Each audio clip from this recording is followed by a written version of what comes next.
Okay, so the first concept that I decided to apply so far is relational dialectics. I explained this to my partner by saying that it's basically the push and pull between what we want and what the other person wants in a relationship. I gave the example of being close versus needing space. Um, so obviously, we enjoy spending time together, but sometimes we both want and need space and alone time.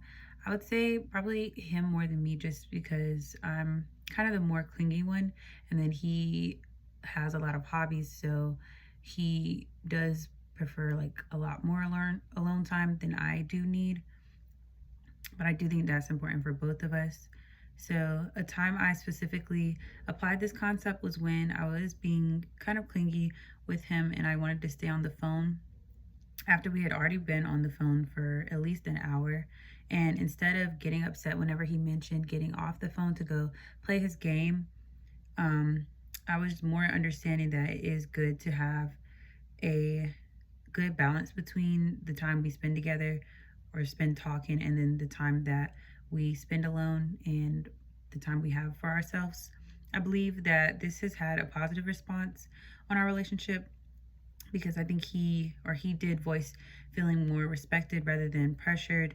And he also said that instead of feeling guilty, he felt like he was able to express his needs more and he felt more comfortable doing that. So this just made me realize that not every request for space is rejection. And a question that arises from this is why, I guess, why or do I tend to react emotionally before understanding his perspective?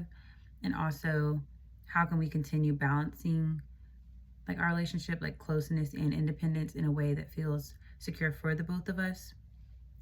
Another concept that I did apply was I'm not exactly how to word the concept, but I put proper use of mediated communication or communication channels, um, or just knowing when to use those and when not to, I would describe it as.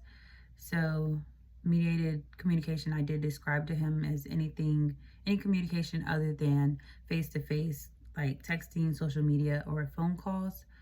Um, and I intentionally applied this concept whenever we did have a minor disagreement and I felt upset. Usually, I would send a long emotional text message explaining to him how I feel or, addressing the issue. And instead of doing that, I did choose to calm down and then wait until we were able to speak in person about the issue.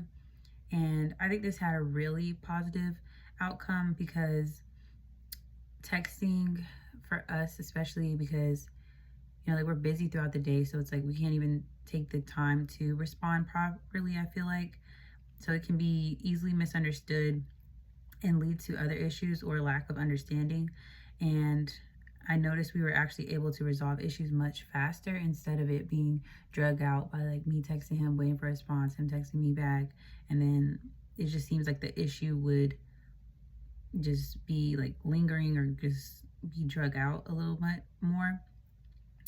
This application of this concept provided insight on the importance of knowing when it's appropriate to use mediated communication and when it's best to just resolve things in person.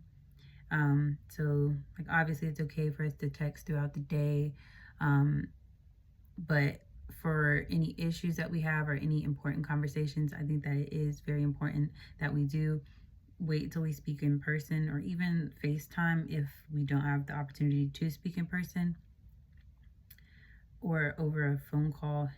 Anything, pretty much anything other than just like text. Um, a question that arises from this for me was why do I sometimes respond more quickly and emotionally over text rather than taking time to process before speaking in person? Just because this made me realize that like there's just a lot of reasons why I feel like this was a helpful concept. Again, because instead of me just texting quickly, whenever I do have an issue, it's like I actually have the time to process what I'm feeling and then be able to express that in person. Um, so, yeah. Those are my concepts.